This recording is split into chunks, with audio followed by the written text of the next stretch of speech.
The sleek, glass-walled office of Monarch Industries towered over the bustling streets of New York City, its impressive silhouette a testament to the empire built by Richard Steele. At 45, Richard was the epitome of success, devastatingly handsome with salt and pepper hair, piercing blue eyes, and a jawline that could cut glass. His tailored Armani suit spoke of wealth and power, but the shadows beneath his eyes hinted at a man haunted by ghosts of the past. As Richard stood at the floor-to-ceiling windows of his penthouse office, his gaze swept over the city he'd conquered. Yet, for all his achievements, a hollowness gnawed at his heart. 10 years ago, his world had shattered when his 4-year-old son, Charlie, vanished without a trace. The pain of that loss had driven him to build his empire, but it couldn't fill the void left by his missing child. A gentle knock at the door broke through his reverie. "Come in," Richard called, his deep voice tinged with weariness. The door opened to reveal Clara Rodriguez, his dedicated secretary of 5 years.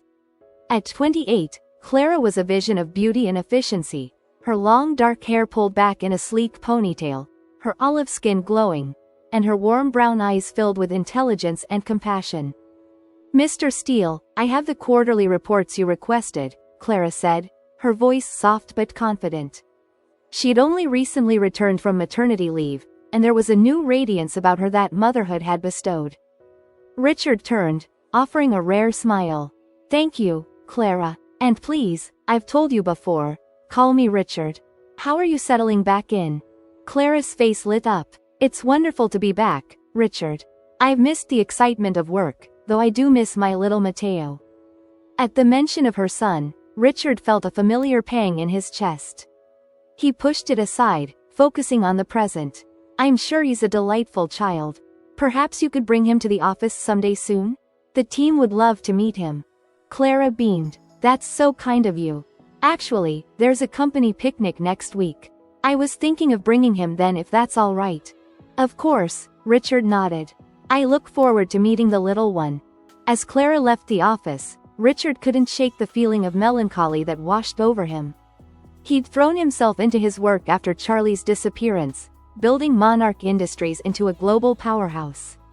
But success had come at a cost: 2 failed marriages and a reputation as a cold, ruthless businessman.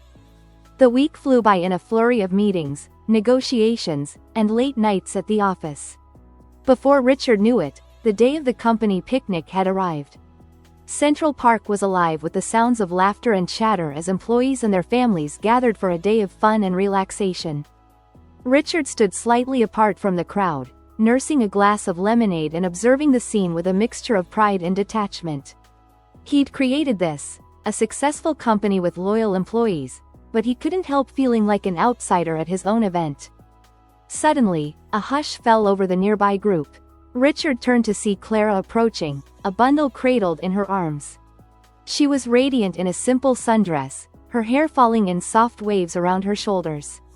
But it was the tiny face peeking out from the blankets that caught Richard's attention. As Clara drew closer, Richard felt the world tilt on its axis.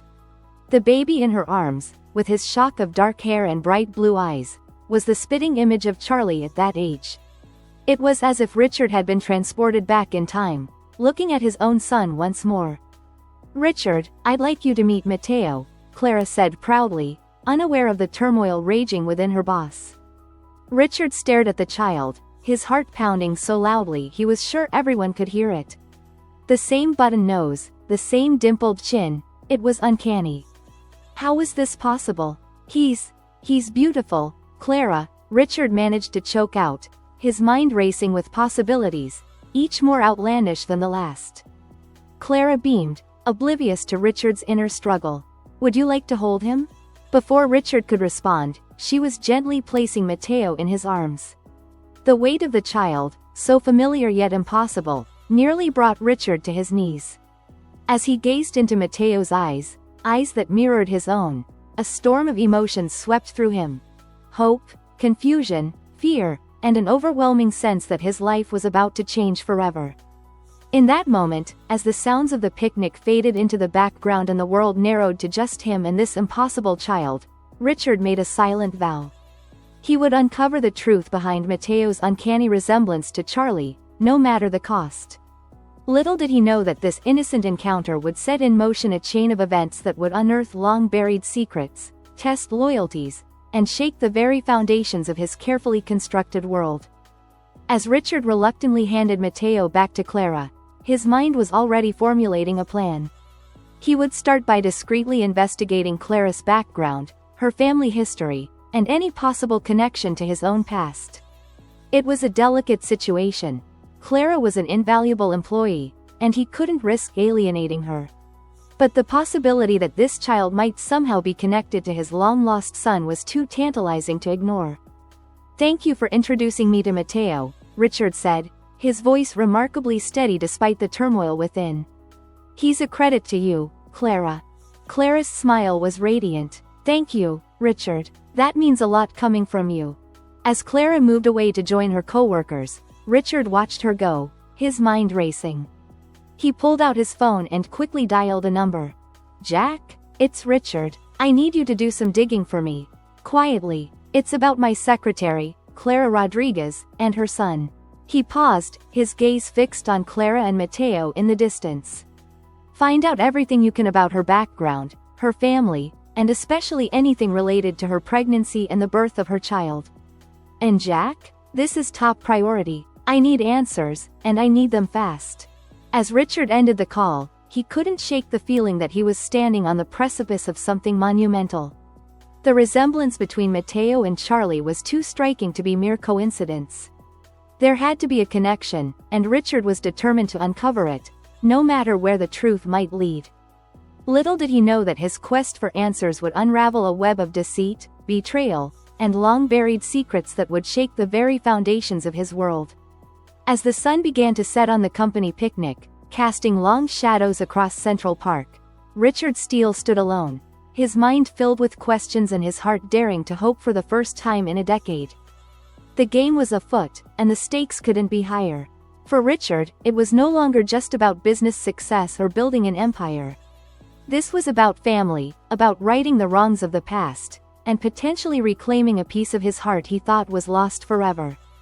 As he watched Clara and Mateo one last time before leaving the picnic, Richard made a silent promise to himself and to the memory of his lost son. He would uncover the truth, no matter the cost.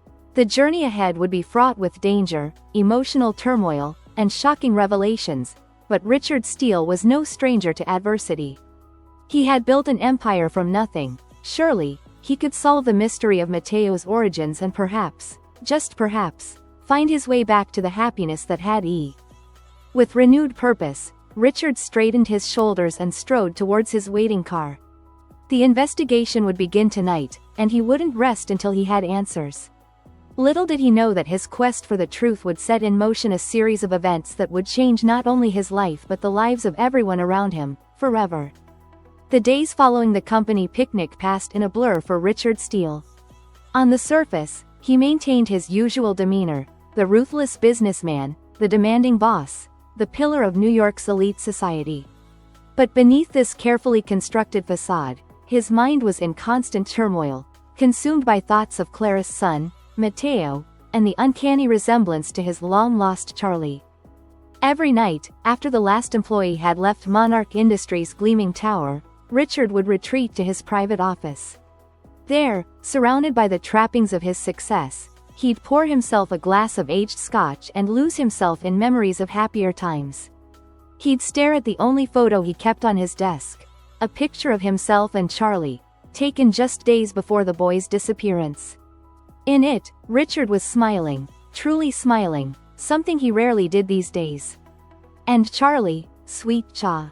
It was during one of these late-night sessions that Richard's private investigator, Jack Donovan, finally made contact.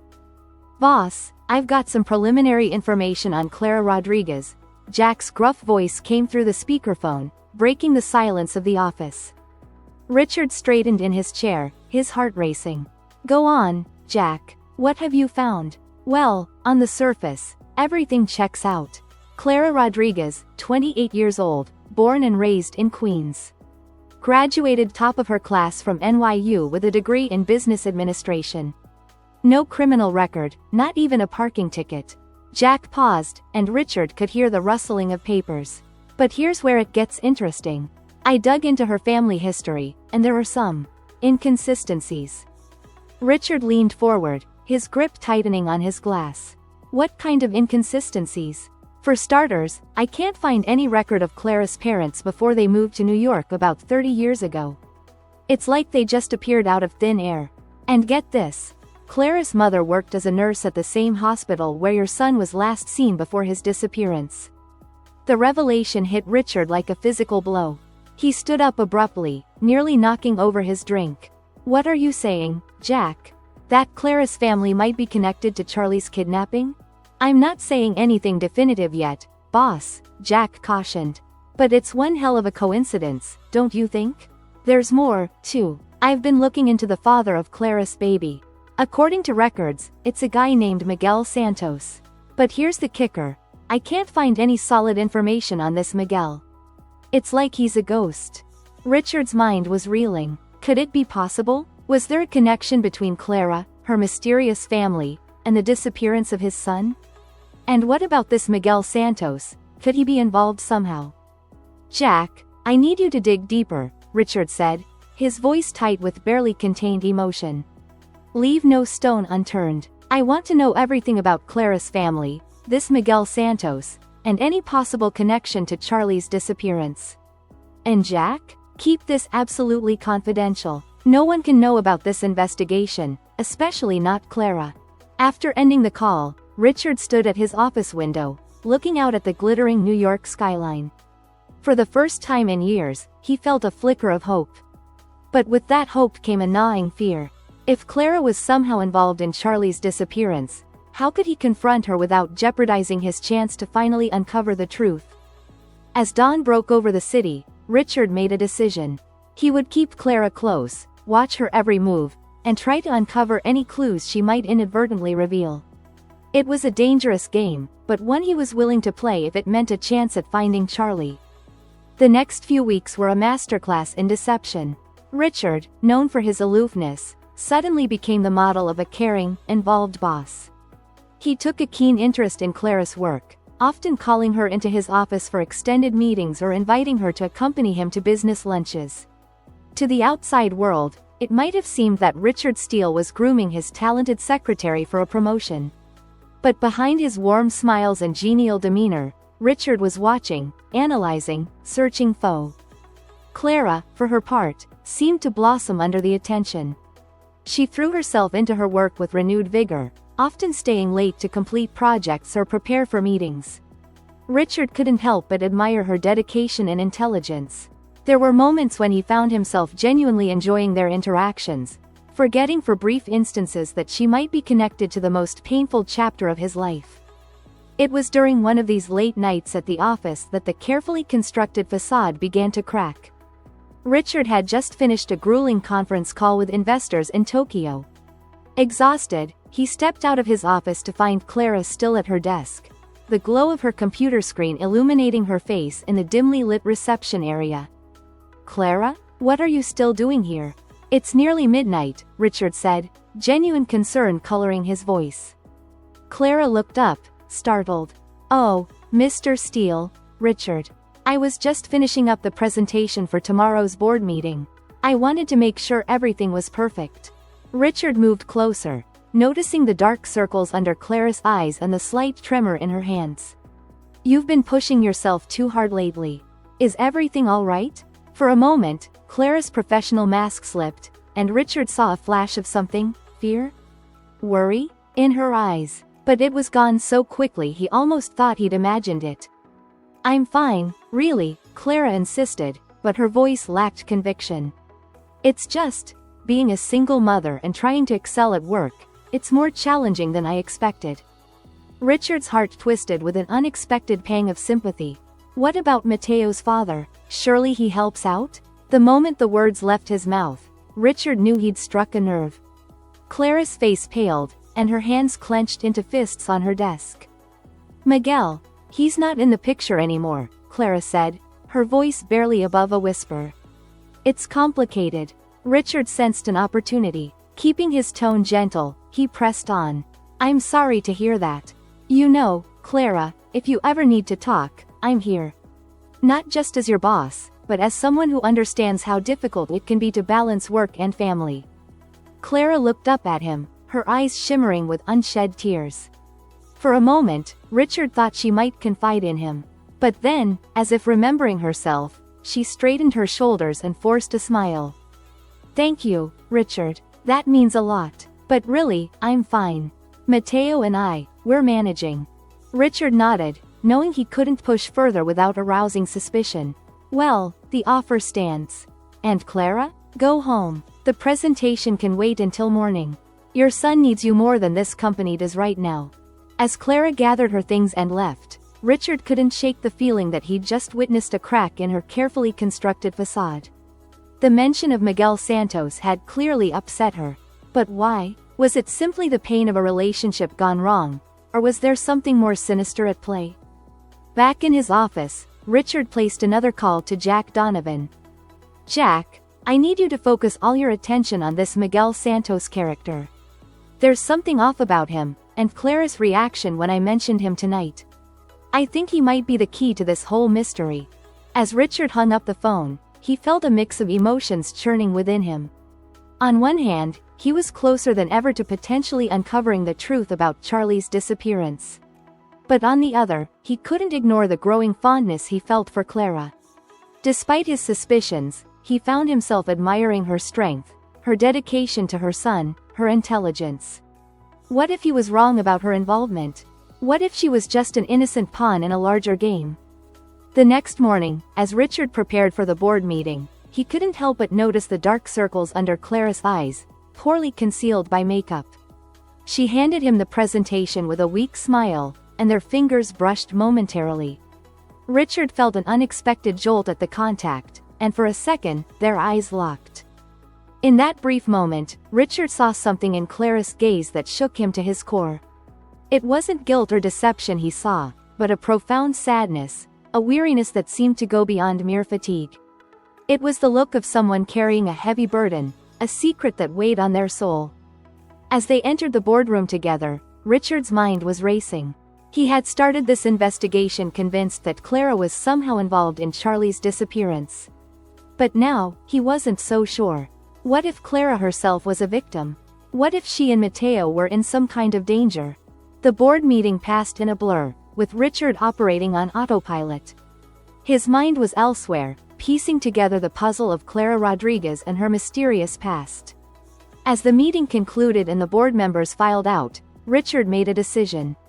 He couldn't continue this deception any longer. It was time to confront Clara directly, consequences be damned. Clara, he called out as she was gathering the meeting materials. I need to speak with you privately.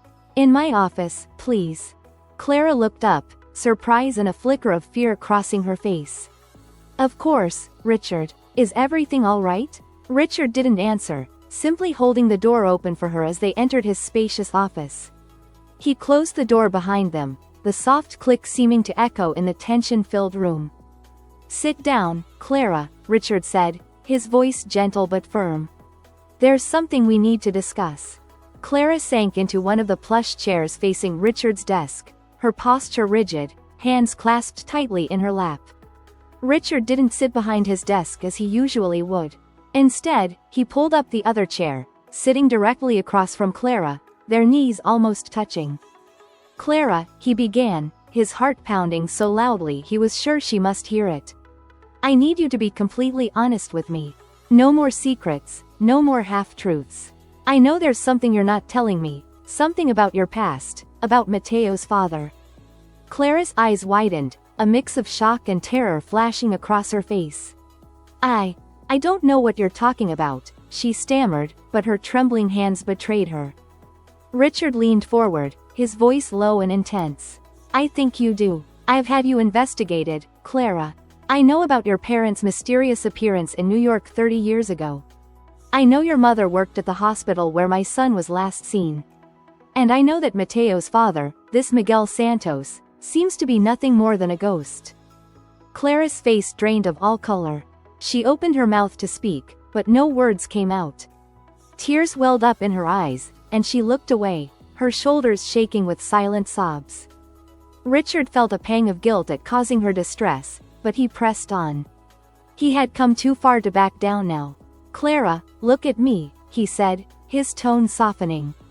"I'm not here to judge you or to punish you. I just need to know the truth. Is there a connection between your family and my son's disappearance? Is Mateo somehow related to Charlie?" Clara's head snapped up, her tear-filled eyes meeting Richard's. For a long moment, she just stared at him, as if waging an internal battle.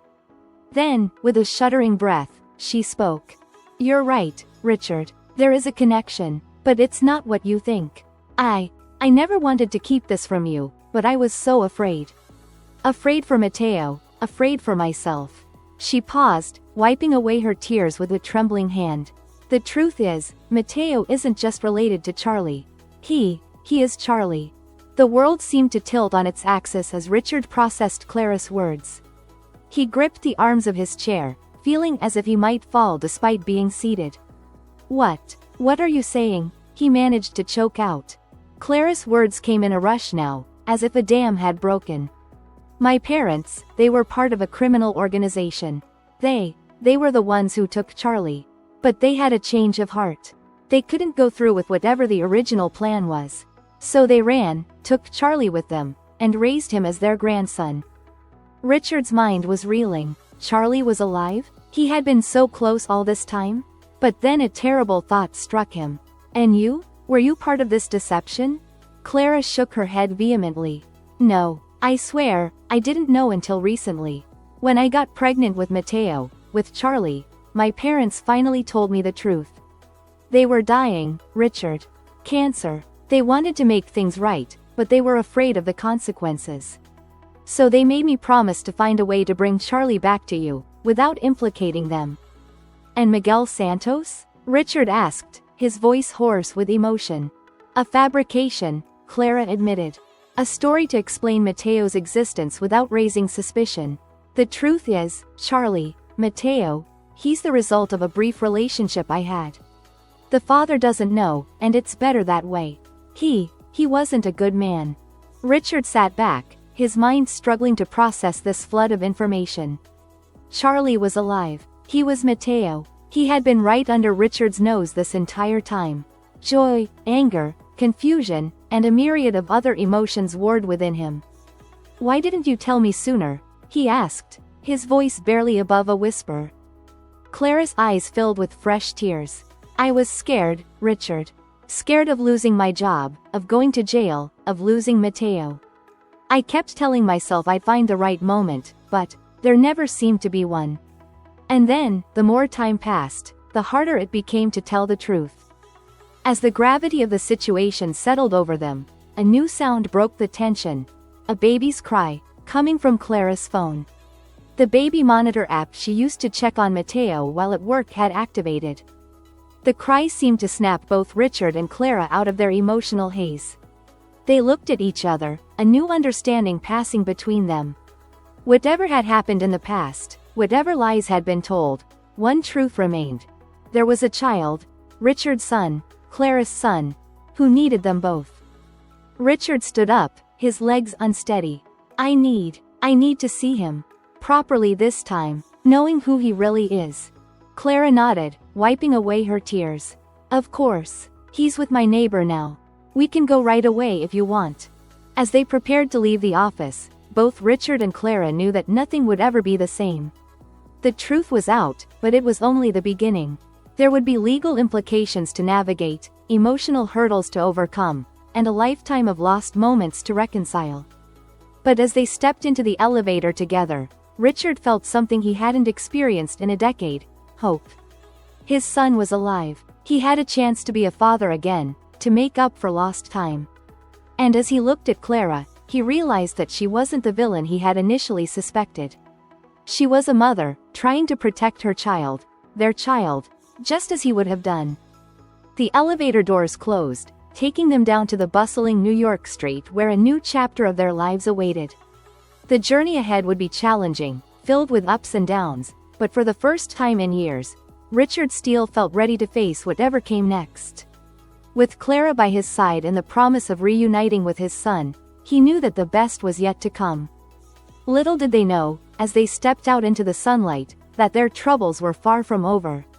The shadows of the past still lurked, waiting to resurface and test the fragile new bond forming between them. But for now, in this moment of truth and reconciliation, there was only the promise of a future reclaimed and a family reunited against all odds. The sleek black town car glided through the bustling streets of New York, its tinted windows concealing the emotional turmoil within. Richard Steele sat rigid in the back seat, his hands clenched tightly in his lap, his piercing blue eyes fixed on the passing scenery without really seeing it. Beside him, Clara Rodriguez fidgeted nervously, stealing glances at her boss, the man who had just discovered he was the grandfather of her child. The silence between them was thick with unspoken words and tumultuous emotions. Richard's mind was a whirlwind of thoughts and questions. How would Mateo, no, Charlie, react to him? Would the boys somehow sense their connection? And what about Clara? Could he trust her after years of deception, even if it wasn't entirely her fault? As if sensing his thoughts, Clara broke the silence. Richard, she began hesitantly, I know this is overwhelming. I can't even imagine what you're feeling right now. But I want you to know that everything I did to protect Mateo, Charlie. I never meant to hurt you. Richard turned to face her, his expression a complex mixture of pain, hope, and lingering suspicion. I understand that, Clara. But you have to understand, this isn't just about Charlie. For 10 years, I've lived with the agony of not knowing what happened to my son. I've imagined every possible scenario, each more horrific than the last. And all this time, he was right under my nose. Clara's eyes filled with tears. I'm so sorry, Richard. If I could go back and change things, I would. But we can't change the past. All we can do now is try to make things right for Charlie's sake. As the car pulled up to Clara's modest apartment building in Queens, Richard felt a wave of anxiety wash over him. This was it. After 10 long years, he was about to see his son, not just as Mateo, Clara's baby, but as Charlie, his long-lost child. They rode the elevator in tense silence, the ancient mechanism groaning as it carried them to the 5th floor. Clara's hands shook slightly as she fumbled with her keys outside her apartment door. Inside, they could hear the muffled sounds of a television and a baby's happy gurgling. Mrs. Ramirez? Clara called out as they entered. We're back early. An older woman appeared from the living room, a chubby-cheeked Mateo, Charlie, balanced on her hip. Clara, dear, I wasn't expecting you for hours yet. And who's this handsome gentleman? Before Clara could answer, Richard stepped forward, his eyes locked on the child. Charlie had grown since the company picnic, his dark hair now a wild tangle of curls, his blue eyes. Richard's eyes, bright with curiosity as he regarded the stranger. Mrs. Ramirez, this is my boss, Mr. Steele, Clara explained, her voice trembling slightly. He's Charlie's grandfather. The old woman's eyes widened in surprise, darting between Clara and Richard. Grandfather? But I thought, oh, my, I think I'd better be going. Clara, dear, call me if you need anything. As Mrs. Ramirez handed Charlie to Clara and made a hasty exit, Richard found himself rooted to the spot, unable to take his eyes off the child. Charlie, for in Richard's mind, he would always be Charlie, stared back with equal intensity, as if trying to puzzle out this new presence in his world. Would you like to hold him? Clara asked softly, breaking the spell. Richard nodded, not trusting himself to speak. As Clara gently placed Charlie in his arms, a flood of memories washed over him, the first time he'd held his son in the hospital, teaching him to walk, reading him bedtime stories. Tears sprang to his eyes as he gazed down at Charlie, marveling at how much and how little had changed. Hello, Charlie, Richard whispered, his voice choked with emotion. I'm your grandpa. Charlie tilted his head, studying Richard's face with solemn curiosity. Then, slowly, a smile spread across his chubby face, and he reached out a tiny hand to pat Richard's cheek. The simple gesture broke something open inside Richard. Tears flowed freely down his face as he hugged Charlie close, 10 years of grief and longing pouring out in a cathartic release. Clara watched the scene unfold, her own eyes brimming with tears. The weight of her secrets, the fear and guilt she'd carried for so long, seemed to lift a little as she witnessed the powerful reunion. As Richard's sobs subsided, he looked up at Clara, his eyes red but filled with a new light. "Thank you," he said softly. "Thank you for bringing him back to me." Clara nodded, unable to speak past the lump in her throat. For a moment, the three of them stood there, Richard, Clara, and Charlie, united by secrets, lies, and an unbreakable bond of family. But their moment of peace was short-lived. A sharp knock at the door startled them all, causing Charlie to whimper in surprise. Clara frowned, not expecting any visitors. She moved to the door and peered through the peephole, her face draining of color at what she saw. "Clara? Open up. I know you're in there." A man's voice, rough and angry, came through the door. Clara stumbled back, her eyes wide with terror. "No," she whispered. "No. No. No. He can't be here. He can't know." Richard, still holding Charlie, stepped forward. "Clara? Who is it? What's wrong?" Clara turned to him, her face a mask of fear. "It's Miguel, Charlie's father, the real Miguel Santos." The pounding on the door grew more insistent. "Clara, open this damn door right now, or I swear I'll break it down." Richard's protective instincts kicked into overdrive. He handed Charlie back to Clara and moved towards the door. "Take Charlie to the bedroom. Lock the door and don't come out until I tell you it's safe." Clara hesitated for a moment, torn between fear and concern for Richard. But another violent shake of the door spurred her into action. She clutched Charlie to her chest and hurried to the bedroom, casting one last frightened glance at Richard before closing and locking the door. Richard took a deep breath, steeling himself for what was to come. He may be a businessman now, but he hadn't always been. In his youth, he'd learned how to handle himself in tough situations. It was time to put those skills to use.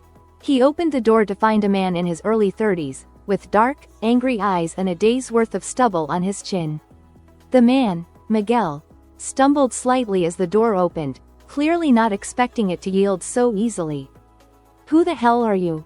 Miguel snarled, his words slightly slurred. The smell of alcohol wafted from him, mixed with cheap cologne and cigarette smoke. Richard drew himself up to his full height, his voice cold and authoritative. "I'm Richard Steele, Clara's employer. And you, I presume, are Miguel Santos." Miguel's eyes narrowed suspiciously. "Yeah, that's right. Where's Clara? I know she's here. We've got some family business to discuss." "I'm afraid Clara's not available right now," Richard said calmly, though inside he was seething. This was the man who had fathered Charlie? This angry, drunken mess of a human being? "Perhaps you should come back when you're in a more presentable state." Miguel's face contorted with rage. "Listen here, you rich prick. I don't know who you think you are, but that's my kid in there. My son. And I've got rights." Richard felt a chill run down his spine. How much did Miguel know? Did he suspect Charlie's true identity? He needed to tread carefully. "Mr. Santos, I understand you're upset. But barging in here, drunk and making threats, is not the way to handle this. Why don't we talk about this like civilized men? Perhaps we could meet tomorrow, when you've had a chance to sober up." For a moment, it seemed like Miguel might lash out. His fists clenched at his sides, and a vein throbbed in his forehead. But then, unexpectedly, he deflated, the fight going out of him. "Fine," he muttered. "But you tell Clara I'll be back. This ain't over. Not by a long shot." As Miguel stumbled away down the hallway, Richard closed the door and leaned against it, his heart pounding. The situation had just become infinitely more complicated.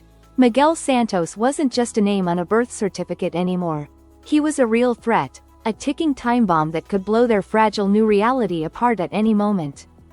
Richard moved to the bedroom door, knocking softly. "Clara? It's safe now. You can come out." The door opened slowly, revealing Clara's pale, frightened face. Charlie was clutched tightly to her chest, his little face buried in her neck. "Is he gone?" Clara whispered, her eyes darting nervously to the front door. Richard nodded, guiding her gently to the couch. "For now. But Clara, we need to talk." You need to tell me everything about Miguel Santos. No more secrets, no more half-truths. If we're going to protect Charlie, I need to know exactly what we're dealing with." Clara sank onto the couch, her body trembling. She looked down at Charlie, who had drifted off to sleep, blissfully unaware of the storm brewing around him. When she looked back up at Richard, her eyes were filled with a mixture of fear and determination. "You're right," she said softly. "You deserve to know everything. It all started 3 years ago, when I was fresh out of college and working as a waitress to make ends meet." As Clara began her tale, Richard settled in beside her, prepared for a long night of revelations. Outside, the sun was setting over New York City, casting long shadows across the apartment. In the fading light, Richard couldn't help but marvel at how much his life had changed in the span of a single day. This morning, he had been Richard Steele, successful businessman and grieving father. Now, he was a grandfather, reunited with the son he thought he'd lost forever, and embroiled in a dangerous game of secrets and lies.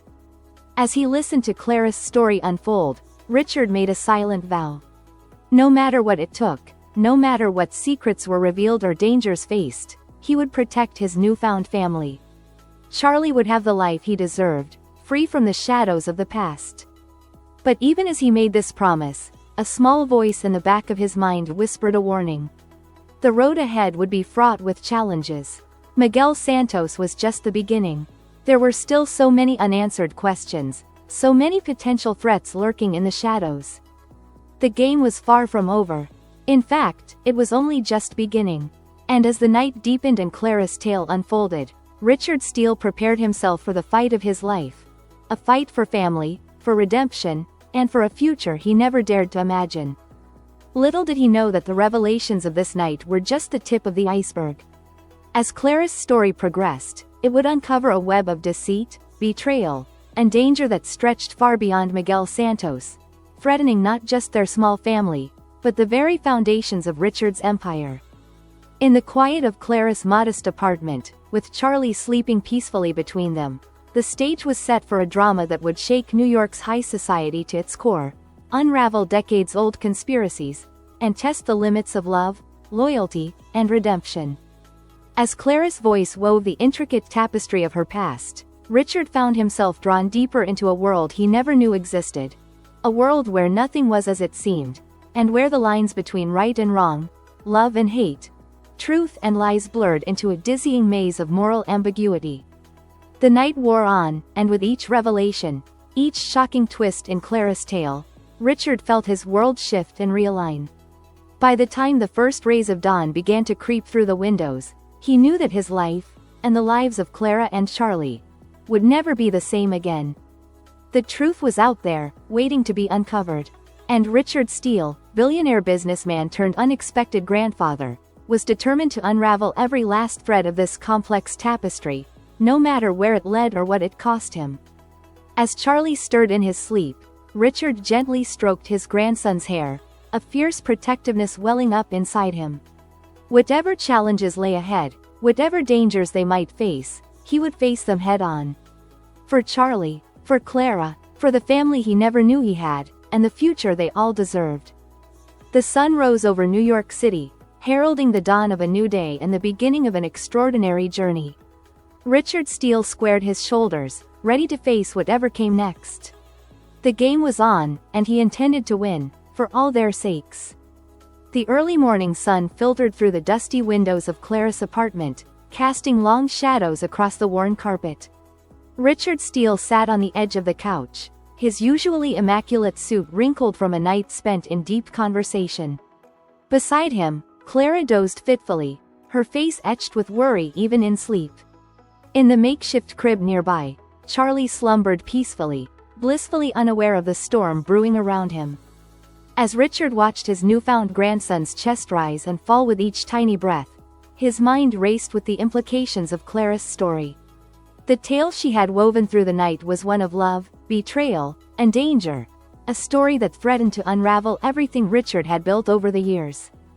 Clara had met Miguel Santos 3 years ago at a seedy bar in the Bronx where she worked as a waitress to make ends meet. Miguel, with his dark good looks and easy charm, had swept her off her feet.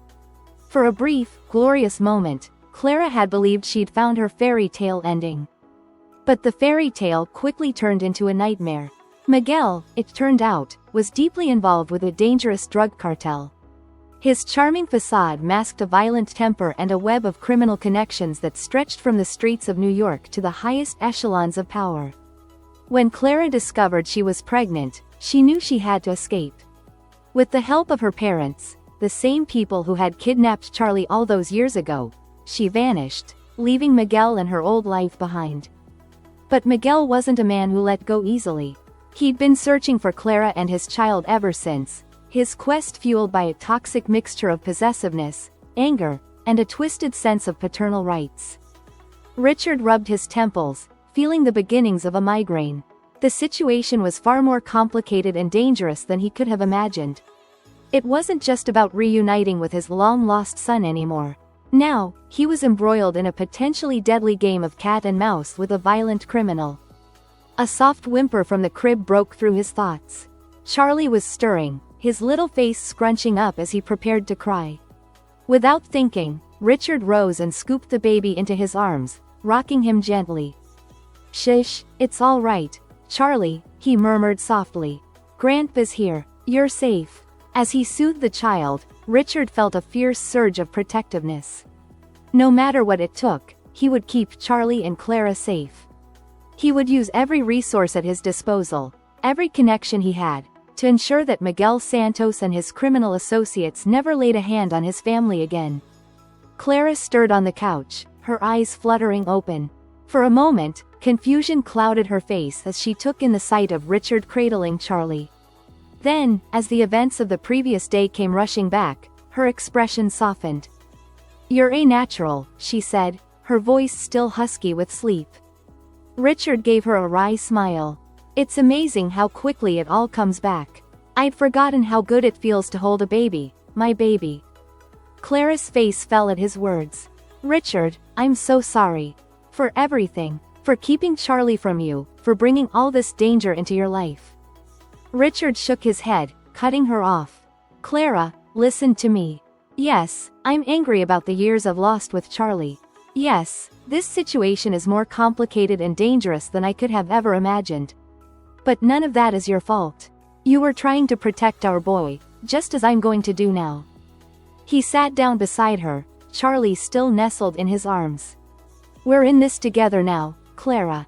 Whatever comes next, we'll face it as a family." Tears welled up in Clara's eyes at his words. She reached out tentatively, placing her hand on Richard's arm. "Thank you," she whispered. "I don't deserve your kindness after everything that's happened." Richard covered her hand with his own, feeling an unexpected spark at the contact. "You're Charlie's mother," he said softly. "That makes you family, and I protect my family, no matter what." The moment was interrupted by a sharp knock at the door. Clara jumped, her eyes wide with fear. "Do you think it's Miguel again?" she whispered. Richard shook his head, gently handing Charlie back to Clara. Not his style. He'd be pounding and shouting if it was him. He moved to the door, peering through the peephole. A grim smile crossed his face. "It's all right. It's someone I trust." He opened the door to reveal a tall, broad-shouldered man with salt and pepper hair and a face that looked like it had seen its fair share of trouble. "Jack," Richard greeted him. "Thanks for coming so quickly." Jack Donovan, Richard's trusted private investigator and former Navy SEAL, stepped into the apartment, his sharp eyes taking in every detail. "You sounded urgent on the phone, boss. What's the situation?" Richard quickly made introductions, watching as Jack's eyebrows rose higher with each new revelation. When he finished explaining the complex web of relationships and danger they found themselves in, Jack let out a low whistle. "Well, I'll be damned," he said, shaking his head. "And here I thought I'd seen it all. So, what's the plan?" Richard's face hardened with determination. "First, we need to ensure Clara and Charlie's safety. I want them moved to a secure location immediately. Then, we need to gather every scrap of information we can on Miguel Santos and his cartel connections. I want to know everything: who he works for, who he owes, who owes him. We need leverage." Jack nodded, already pulling out his phone. "I've got a safe house upstate that should do the trick. Off the grid, fully stocked, with security that would make Fort Knox jealous. As for the intel on Santos, I've got some contacts in the DIA who owe me a favor or two. I'll see what I can dig up. As Jack stepped outside to make his calls, Richard turned back to Clara, who had been listening to the exchange with a mixture of fear and hope on her face. Clara, I know this is all happening very fast, but we need to move you and Charlie to a safe location. Jack's safe house is the best option right now. I promise you'll be comfortable and, more importantly, safe there. Clara nodded, hugging Charlie close. I understand, but what about you, Richard? Aren't you coming with us? Richard shook his head, a pang of regret in his chest. I can't. Not yet. I need to stay here in the city, to keep up appearances at Monarch Industries and to work on resolving this situation with Miguel. But I promise I'll visit as often as I can, and we'll be in constant contact. Clara's face fell at his words, and Richard felt an unexpected tightness in his chest. He found himself reaching out, cupping her cheek gently. Hey, he said softly. This is only temporary. Once we've dealt with Miguel and ensured your safety, we'll figure out our next steps together. Okay? Clara leaned into his touch, her eyes meeting his. For a moment, the world seemed to fade away, leaving just the two of them and the sleeping baby between them. Richard felt a surge of emotion he couldn't quite name, a mixture of protectiveness, affection, and something deeper that he wasn't ready to examine too closely. The moment was broken by Jack's return. Car's on its way, he announced. We should get packed and ready to move. The less time we spend here, the better. The next hour was a flurry of activity as Clara packed essentials for herself and Charlie, while Richard and Jack secured the apartment and planned their route. As they prepared to leave, Richard pulled Jack aside. I need you to stay with them at the safe house, he said in a low voice. I trust you with their lives, Jack. Keep them safe. Jack nodded solemnly. With my life, boss. You have my word. As they made their way down to the waiting car, Richard couldn't shake the feeling that they were being watched. He scanned the street, his eyes narrowing as he caught a glimpse of a figure ducking behind a parked van. Jack, he murmured, we've got company. Blue van, about 50 yards down. Jack's hand instinctively moved to the small of his back, where Richard knew he kept a concealed weapon. I see him. Get Clara and the baby in the car. I'll handle this. Richard ushered Clara and Charlie into the armored SUV, his heart pounding. As Jack moved towards the van with casual purpose, Richard saw the glint of metal in the morning sun, a camera lens. Paparazzi, Jack called back, his voice a mixture of relief and annoyance. Probably hoping for a scandal with you and your secretary, boss. Richard felt a wave of relief, quickly followed by concern. If the paparazzi were already sniffing around, it wouldn't be long before the story broke. He needed to get ahead of this, to control the narrative before it spiraled out of control. As Jack returned to the car, Richard made a quick decision. Change of plans, he announced. I'm coming with you to the safe house. At least for a few days. I need to be there to protect my family and to plan our next moves. Clara's eyes widened at his words, a mixture of surprise and something else. Hope, perhaps? Flickering across her face. Are you sure, Richard? What about Monarch Industries? Richard gave her a reassuring smile. The company can survive without me for a few days. Right now, you and Charlie are my priority. As the car pulled away from the curb, Richard felt a strange sense of liberation. For the first time in years, he was putting his family first, consequences be damned. He knew the road ahead would be fraught with danger and challenges, but looking at Clara and Charlie, he felt ready to face whatever came their way. The safe house turned out to be a sprawling lakeside cabin, nestled in the Adirondack Mountains. As they pulled up the long, winding driveway, Richard couldn't help but be impressed by the property's natural defenses. Dense forest on three sides and a clear view of the approach from the front. Inside, the cabin was a perfect blend of rustic charm and modern security. Hidden cameras monitored every approach, and Richard noted the subtle reinforcements on doors and windows. Jack had clearly spared no expense in creating this refuge. As Clara settled Charlie into a makeshift nursery, Richard and Jack gathered in the living room to plan their next moves. Maps and documents were spread across the coffee table, and Jack's laptop hummed as it processed data from his contacts. "All right, boss," Jack began, his face grim. "I've got some intel on Miguel Santos, and it's not pretty. He's higher up in the cartel than we initially thought. We're not just dealing with some low-level thug here. Santos has connections that reach into law enforcement, local government, even some federal agencies." Richard's jaw clenched as he absorbed the information. "So we can't just go to the authorities. We need to handle this ourselves." Jack nodded. "Exactly, but there's more. My sources tell me Santos is desperate. He's in deep with some very dangerous people, and he needs a big score to get out from under. That's why he's so fixated on finding Clara and the baby." "What do you mean?" Richard asked, a chill running down his spine. Jack's voice dropped low. "Word is, Santos has made some promises to his bosses. Promises about a big payoff. I think he knows about Charlie's true identity, boss. He's not just after his son, he's after your fortune." The implications hit Richard like a physical blow. This wasn't just about a custody battle or even criminal threats. This was about Charlie's very identity, about the empire Richard had built, about everything he held dear. As the gravity of the situation settled over him, Richard heard soft footsteps behind him. He turned to see Clara standing in the doorway, her face pale. "I heard," she said softly. "Richard, I'm so sorry. I never meant for any of this to happen. If you want us to leave, to keep you out of danger, I understand." Richard crossed the room in 3 long strides, taking Clara's hands in his. "Listen to me," he said, his voice fierce with emotion. "You and Charlie are my family. I've already lost 10 years with my son. I'm not losing another minute. Whatever Santos and his cartel are planning, we'll face it together.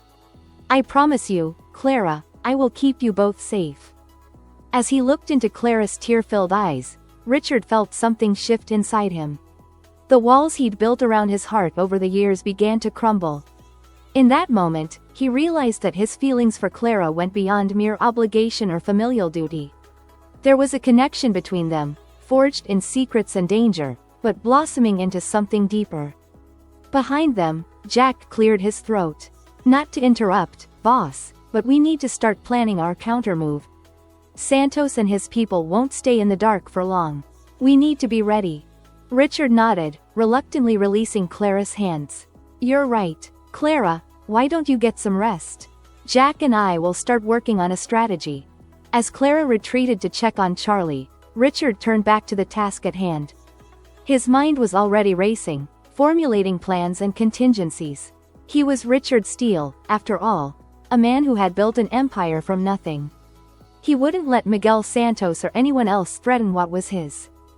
The game had changed, the stakes higher than ever before. But as Richard looked at the photos of Charlie and Clara spread across the table, he felt a surge of determination. This was no longer just about protecting his fortune or his reputation. This was about protecting his family, about righting the wrongs of the past, and perhaps, just perhaps, about finding a second chance at love and happiness. As the sun began to set over the tranquil lake, casting a golden glow through the cabin windows, Richard Steele prepared for the fight of his life. With Jack's expertise, Clara's strength, and the motivation of protecting his newfound family, he was ready to take on Miguel Santos and anyone else who dared to threaten his loved ones. Little did he know that the challenges ahead would test not only his resources and cunning but also the very foundations of his relationships and beliefs. The quiet of the Adirondack forest belied the storm that was brewing, a tempest of secrets, lies, and unexpected alliances that would shake Richard's world to its core and force him to confront truths about himself and those around him that he never could have imagined.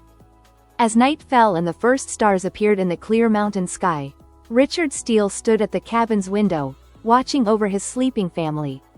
In the reflection of the glass, he saw not just the powerful businessman he had always been, but a father, a protector, and perhaps, if he dared to hope, a man on the verge of a new beginning. The real battle was just beginning, and Richard Steele was ready for war. The following days at the Adirondack safe house passed in a blur of strategy sessions, sleepless nights, and stolen moments of unexpected joy. Richard Steele found himself living in a surreal bubble, torn between the growing warmth of his newfound family life and the constant, looming threat of Miguel Santos and his cartel connections. Each morning, Richard woke to the sound of Charlie's happy babbling, a sound that never failed to bring a smile to his face. He'd pad quietly to the nursery, often finding Clara already there, tending to their son with a tenderness that made his heart ache. In these quiet moments, as the sun rose over the misty lake, Richard could almost forget the danger that haunted them.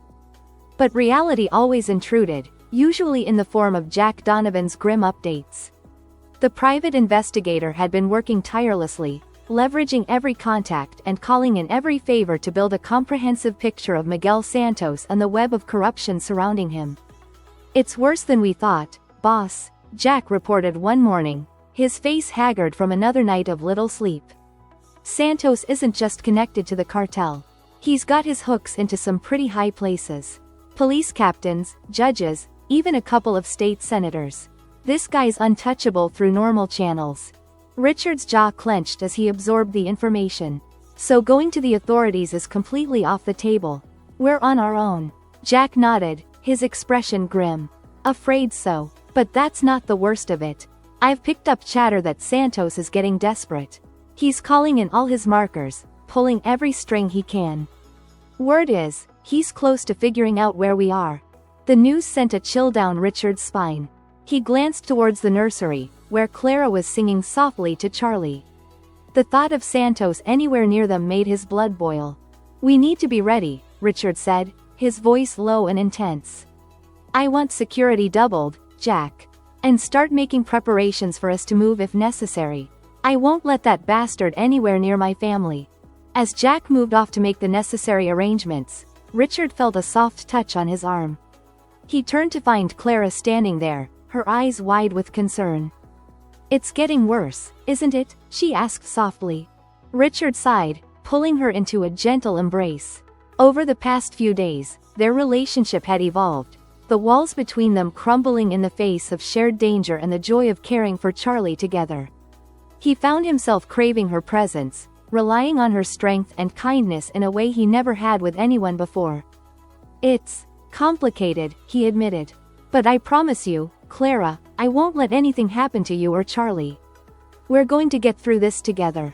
Clara looked up at him, her eyes shimmering with unshed tears. "I believe you, Richard. But I'm scared, not just for us, but for you. You've given up so much already because of me, because of my mistakes. Your company, your safety." Richard silenced her with a gentle finger on her lips. "Listen to me, Clara. None of this is your fault. And as for what I've given up, I'd do it all again in a heartbeat. You and Charlie, you've given me something I thought I'd lost forever. A family, hope, a reason to fight." Their eyes locked, and for a moment, the world seemed to fade away. Richard felt himself leaning in, drawn by an irresistible force. Clara's lips parted slightly, her breath catching in her throat. Just as their lips were about to meet, a sharp cry from the nursery shattered the moment. They jumped apart, both blushing like teenagers caught behind the bleachers. "I should." Clara gestured towards the nursery. "Of course," Richard nodded, trying to ignore the rapid beating of his heart. I'll go see if Jack needs any help." As Clara hurried off to tend to Charlie, Richard leaned against the wall, taking a deep breath to steady himself. What was he doing? In the midst of all this danger, with so much at stake, how could he be thinking about romance? And yet, he couldn't deny the pull he felt towards Clara, the way his heart leapt every time she smiled, the comfort he found in her presence. Shaking his head to clear it, Richard made his way to the security room Jack had set up. He needed to focus on the task at hand, keeping his family safe and bringing down Miguel Santos. Meanwhile, in a dimly lit bar on the outskirts of New York City, Miguel Santos nursed a glass of cheap whiskey, his dark eyes burning with a mixture of rage and desperation. Around him, the usual crowd of lowlifes and petty criminals gave him a wide berth, sensing the dangerous aura that radiated from him. "You're sure about this information?" Miguel growled at the nervous-looking man seated across from him. The informant, a weaselly little bureaucrat from the Department of Motor Vehicles, nodded frantically. "Why yes, Mr. Santos. The SUV registered to Richard Steele's company was last seen heading north on I-87. There's a property in the Adirondacks listed under one of his shell companies. It's got to be where they're hiding. A slow, predatory smile spread across Miguel's face.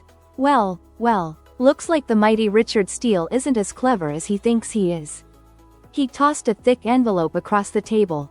Your payment, as agreed. Now get out of my sight. As the informant scurried away, Miguel pulled out his phone, quickly dialing a number. Jefe? It's Santos. I've got a location on the girl and the kid. And better yet, it looks like Richard Steele himself is with them. Yes, sir. I understand. This is our chance to take care of all our problems at once. Don't worry, I'll handle it personally. Steele, the girl, and the brat won't know what hit them. Ending the call, Miguel drained his whiskey in one gulp, slamming the glass down on the scarred wooden table. At last, everything was falling into place. He'd have his son back, eliminate the troublesome Richard Steele, and deliver Clara to the cartel as punishment for her betrayal. And with Steele out of the picture, taking control of his vast fortune would be child's play. As Miguel left the bar, a cold rain began to fall, matching his dark mood. In his mind, he was already planning the assault on the Adirondack hideout.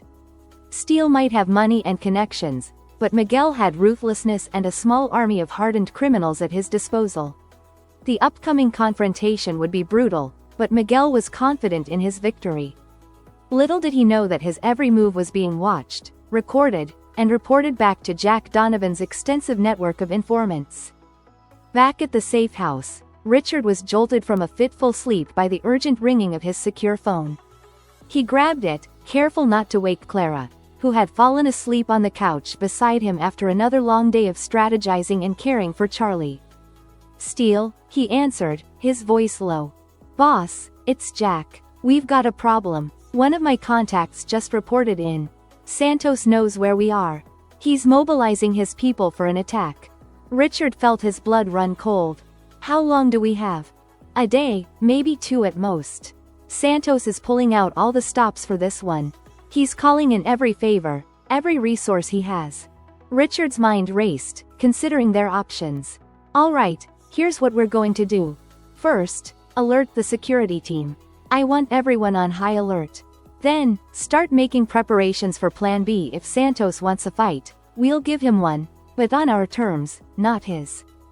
As he ended the call, Richard noticed Clara stirring beside him. She blinked up at him, her eyes quickly filling with concern as she took in his tense expression. Richard? What's wrong? He took a deep breath, steeling himself for her reaction. Santos knows where we are. He's coming, Clara, and he's bringing an army with him. Clara's face paled, her hand flying to her mouth to stifle a gasp. Oh God, Charlie, we have to leave, we have to run. Richard pulled her close, his arms encircling her trembling form. Shush, it's okay. I've got a plan. We're not running, Clara. It's time we took the fight to Santos. She pulled back, looking at him with a mixture of fear and disbelief. What are you talking about? Richard, we can't fight these people. They're killers, criminals. And that's exactly why we have to stand our ground, Richard said firmly. If we run now, we'll be running forever. Santos and his cartel will never stop hunting us. This ends here, one way or another. As he outlined his plan to Clara, Richard saw the fear in her eyes gradually give way to determination. By the time he finished speaking, she was nodding, her jaw set with resolve. Okay, she said softly. I'm with you, Richard. Whatever it takes to keep Charlie safe, to end this nightmare once and for all. Richard felt a surge of admiration for Clara's courage. He cupped her face gently, his thumb brushing away a stray tear. We're going to get through this, Clara. Together. And when it's all over, we'll have a chance at a real life, a real future. Their eyes met, and this time, there was no interruption. Richard leaned in slowly, giving Clara every chance to pull away. But she met him halfway, their lips coming together in a kiss that was both tender and passionate, filled with unspoken promises and the hope of tomorrow. When they finally parted, both slightly breathless, Richard rested his forehead against Clara's.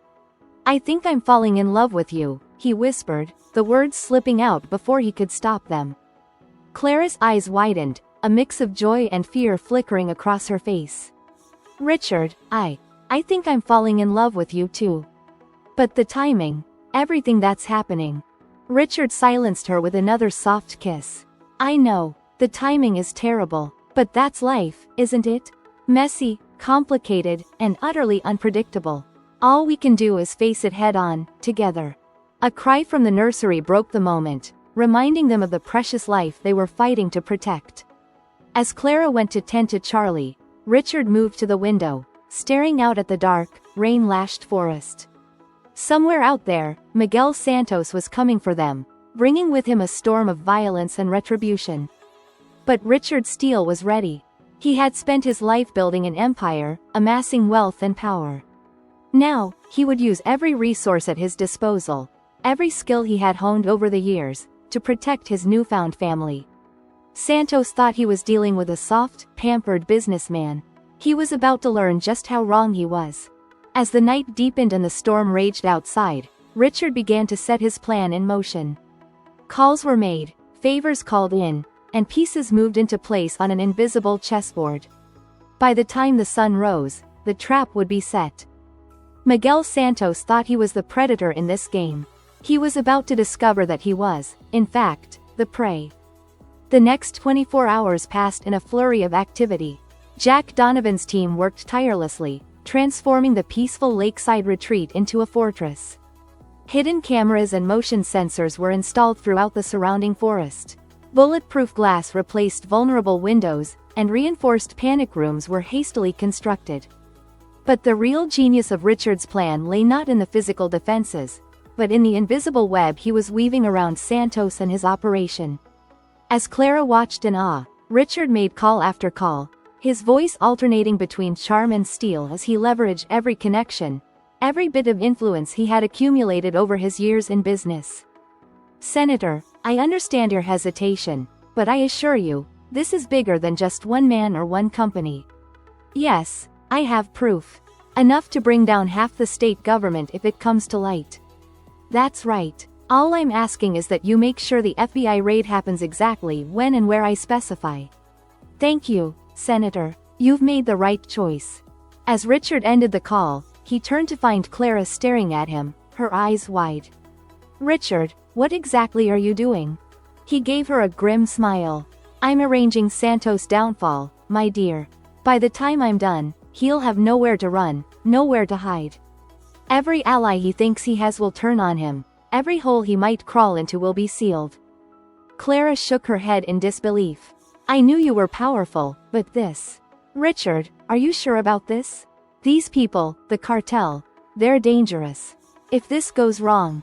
Richard took her hands in his eyes blazing with determination. It won't go wrong. I've spent my life building connections, amassing influence. Now, I'm using every bit of it to protect what really matters, you and Charlie. Trust me, Clara, when this is over, Santos will wish he'd never heard the name Richard Steele. As the hours ticked by, the tension in the safe house grew palpable. Jack's team moved with quiet efficiency, preparing for every possible scenario. Clara divided her time between caring for Charlie and helping with the preparations, her face set in a mask of determined concentration. Richard worked tirelessly, orchestrating a complex dance of law enforcement, political pressure, and financial maneuvering. By the time dawn broke, casting a pale light over the mist-shrouded lake, everything was in place. It's time, Jack announced, his voice tight with anticipation. Our scouts have spotted Santos' convoy. They'll be here within the hour. Richard nodded, feeling a strange calm settle over him. He turned to Clara, who was clutching Charlie tightly to her chest. You remember the plan? If anything goes wrong, you take Charlie and go straight to the panic room. No matter what you hear, no matter what happens, you stay there until Jack or I come for you. Understood? Clara nodded, her face pale but resolute. I understand. Richard, please, be careful. I can't lose you. We can't lose you. Richard pulled them both into a fierce embrace, pressing a kiss to Charlie's forehead and then to Clara's trembling lips. You won't lose me. I promise you, when this is over, we'll have our happy ending. As Clara reluctantly retreated to the panic room with Charlie, Richard turned to Jack, his expression hardening. Let's finish this. Outside, the peaceful Adirondack morning was shattered by the roar of approaching vehicles. Miguel Santos' convoy burst from the tree line, a motley assortment of SUVs and armored vans screeching to a halt in front of the cabin. Miguel himself stepped out of the lead vehicle, his face twisted in a triumphant snarl. He was flanked by a dozen heavily armed men, each looking more vicious than the last. Steele, Miguel bellowed, his voice echoing across the once tranquil clearing. I know you're in there. Come out and face me like a man. Bring my son and that treacherous bitch with you, and maybe I'll let you die quickly. Inside the cabin, Richard straightened his tie, smoothing down his impeccable suit. He turned to Jack, a cold smile playing on his lips. That's our cue. Ready to spring the trap? Jack nodded, a predatory grin spreading across his face. Born ready, boss. As Richard stepped out onto the cabin's porch, he presented a picture of calm sophistication that seemed wildly out of place in the tense standoff. Mr. Santos, he called out, his voice carrying easily across the clearing. I've been expecting you, though I must say, your manners leave much to be desired.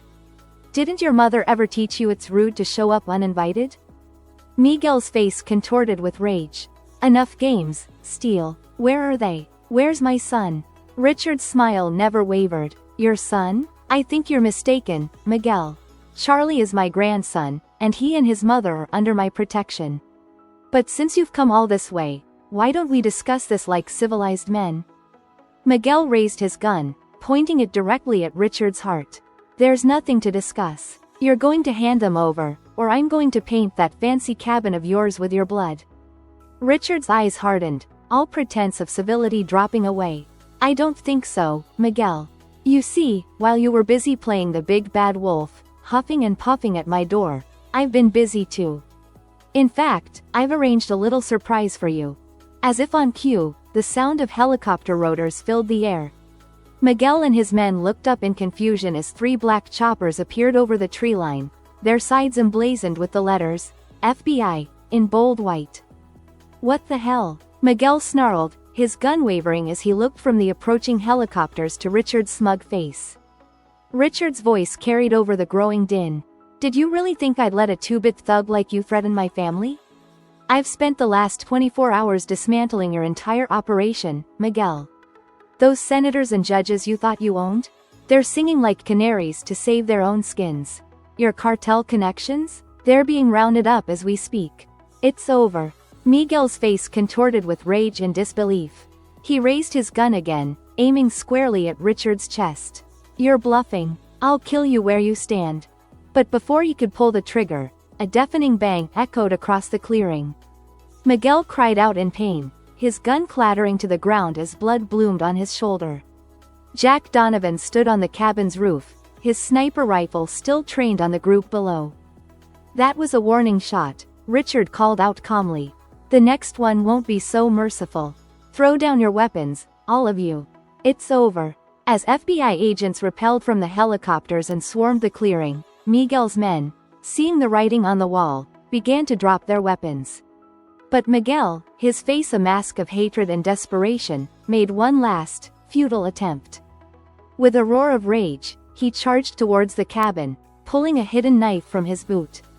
I'll kill you, Steele. I'll kill you and that bitch and the brat. Richard stood his ground, unflinching in the face of the oncoming threat. Just as Miguel reached the bottom of the porch steps, a blur of motion caught him from the side. Jack Donovan, having descended from his sniper perch with incredible speed, tackled Miguel to the ground. The 2 men grappled in the dirt, Miguel slashing wildly with his knife while Jack fought to subdue him. For a heart-stopping moment, it seemed Miguel might gain the upper hand. But then, with a swift, practiced move, Jack disarmed him, pinning Miguel face down in the mud. As FBI agents swarmed around them, securing Miguel and the rest of his men, Richard allowed himself a small sigh of relief. It was over. His family was safe. He turned back towards the cabin, his heart lightening as he saw Clara emerge from inside, Charlie held tightly in her arms. Her eyes were wide with disbelief as she took in the scene before her. The FBI agents, the subdued criminals, and Richard standing tall amidst it all. Is it really over?" she asked, her voice trembling with hope and lingering fear. Richard climbed the steps, gathering both Clara and Charlie into his arms. "Yes, my love, it's over. We're safe now, all of us." As they stood there on the porch, wrapped in each other's arms with the chaos of the aftermath swirling around them, Richard felt a profound sense of peace settle over him. The road ahead wouldn't be easy. There would be trials, testimonies, and no doubt attempts at retribution from what remained of Miguel's connections. But they would face it all together, as a family. Richard looked down at Clara, her eyes shining with tears of relief and joy. He then gazed at Charlie, peacefully oblivious to the danger they'd just escaped, and felt his heart swell with love. This was what he'd been missing all these years, what all his wealth and power could never buy, the love of a family, the joy of protecting and nurturing something precious. As the sun broke through the clouds, bathing the chaotic scene in golden light, Richard made a silent vow. He would dedicate the rest of his life to cherishing and protecting this miraculous second chance he'd been given. With Clara by his side and Charlie in their arms, he was ready to start a new chapter, one filled with love, hope, and the promise of a brighter tomorrow. The story of the millionaire shocked by his secretary's baby had taken twists and turns none of them could have predicted. But as Richard Steele stood on that porch, holding his newfound family close, he knew that the most exciting chapter was yet to come. The chapter where they would build a life together, facing whatever challenges the future might hold with love, unity, and the unbreakable bond of family. As FBI agents led Miguel Santos away in handcuffs, the once feared criminal's threats and curses fading into the background, Richard turned to Clara with a soft smile. "What do you say we go home? Our real home. It's time for Charlie to see where he'll grow up, where we'll be a family." Clara's answering smile was radiant. "Home," she repeated, tasting the word. "Yes, let's go home." And so, as the dust settled on their harrowing ordeal, Richard, Clara, and little Charlie prepared to step into their new life together. The path ahead was uncertain, but one thing was clear: whatever came their way, they would face it together, bound by a love that had overcome impossible odds and emerged stronger for it.